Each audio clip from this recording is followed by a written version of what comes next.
اور یہ سب جیسے ابھی ڈاکٹر صاحب فرما رہے تھے کہ یوٹیوب اور یہ دوسرے جو سوشل میڈیا کے جتنے بھی چینلز ہیں جتنے بھی، اس پہ جو بھی بندہ نظام کی بات کرے گا، جو بھی دین کے نفاذ کی بات کرے گا، اس پہ پابندیاں آئیں گی. اب یہ بتائیے کہ یہ پابندیوں کا آغاز تو اب ہو گیا ہے، اب ہمارے پاس سوشل میڈیا پہ دین کی نشر و اشاعت کے حوالے سے متبادل ذرائع کیا ہیں؟ متبادل ذرائع آپ کو بنانے پڑیں گے. وہ اقبال کہتا ہے نا، سنوبر باغ میں آزاد بھی ہے، پابندی بھی ہے، انہی پابندیوں میں حاصل آزادی کو تو کر لے. دیکھیں سیٹلائٹ ہے نا آسمان، اس کے اوپر امریکہ کا قبضہ تھا، اور امریکہ بڑے مزے سے بیٹھا ہوا تھا کہ ہم جب چاہیں گے زمین سے اٹھ کے اوپر چلے جائیں گے اور جہاں چاہیں گے آپ وار کر لیں گے. Satellite guided. آپ کو یاد ہوگا کہ آج سے کچھ تقریباً 4 یا 5 سال پہلے چین نے کہا کہ ہمارا سیٹلائٹ خراب ہو گیا، تو اس نے نیچے سے ایک سیارہ بھیجا تاکہ ہم پرانے خراب سیٹلائٹ کو تباہ کر کے آ جائیں. یہ بیسیکلی اس کو بتانا تھا کہ ہم جب چاہیں ہم سیٹلائٹ کو بھی تباہ کر سکتے ہیں، اب تمہاری سپریمیسی نہیں رہے گی اوپر. ٹھیک، یہ کس ملک نے کیا؟ جس کے پاس نہ تیل ہے، جس پہ نہ کوئی معدنیات ہیں. Labour intensive technique, total man power کو استعمال کیا. اور پوری دنیا کے اندر اگر چین موجود نہ ہو تو ان کے مارکیٹیں نہیں چل سکتی.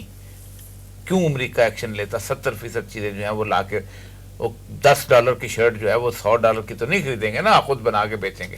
تو اصل مسئلہ یہ ہے کہ ایک قوم بنائی گئی، ایسی قوم جو ایگزسٹ نہیں کرتی تھی. مجھے کسی نے کہا امہ کہاں ہے؟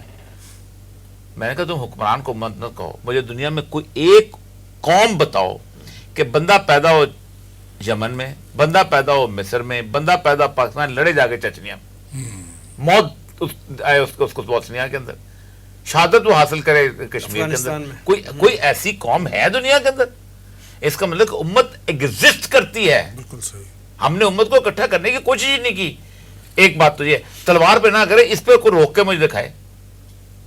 میڈیا پہ آ رہے ہیں نا، جس ملک کے اندر ایک پراپرٹی ڈیلر اپنی پراپرٹی بچانے کے لیے اربوں روپے کا چینل کھول سکتا ہے، ایک کالج کی امپائر والا اپنی امپائر کو بچانے کے لیے اربوں کا چینل کھول سکتا ہے، میڈیا ہاؤس بنا سکتا ہے، ایک مسلمان جو ہے وہ نہیں کر سکتا.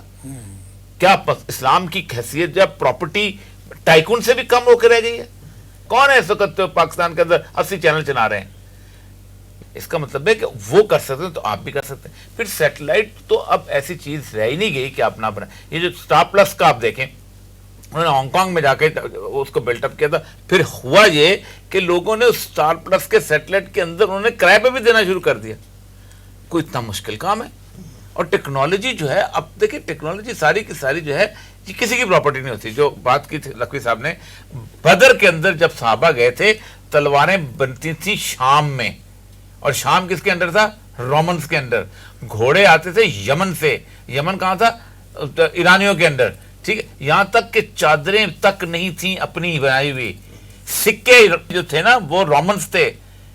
کسی نے نہیں کہا تھا جو آج ہم لوگ کہتے ہیں کہ پہلے جناب اپنی وہ تو لے لو، بندوقیں تو خود بنانا سیکھو، بندوق یہودی کی لڑتے. ہم تو، ہماری تو ٹریڈیشن ہی یہی ہے کہ جی اللہ تبارک تعالیٰ جس کو بھی دیتا ہے استعمال ہم نے کرنا ہے. ہمارا تو یہ تصور ہی نہیں ہے کہ یہودی خود بناتا ہے یا عیسائی خود بناتا ہے. ہم کہتے ہیں اللہ تبارک و تعالیٰ ایک وسائل جو ہے دنیا کے اندر پیدا کرتا ہے، مسلمان نے اس کو استعمال کرنا ضروری تو نہیں ہوتا. تو اس وقت اگر ہے تو کل ہمارے بھی ہو جائیں گے، کل ہم انڈیپینڈنس بھی حاصل کر لیں گے.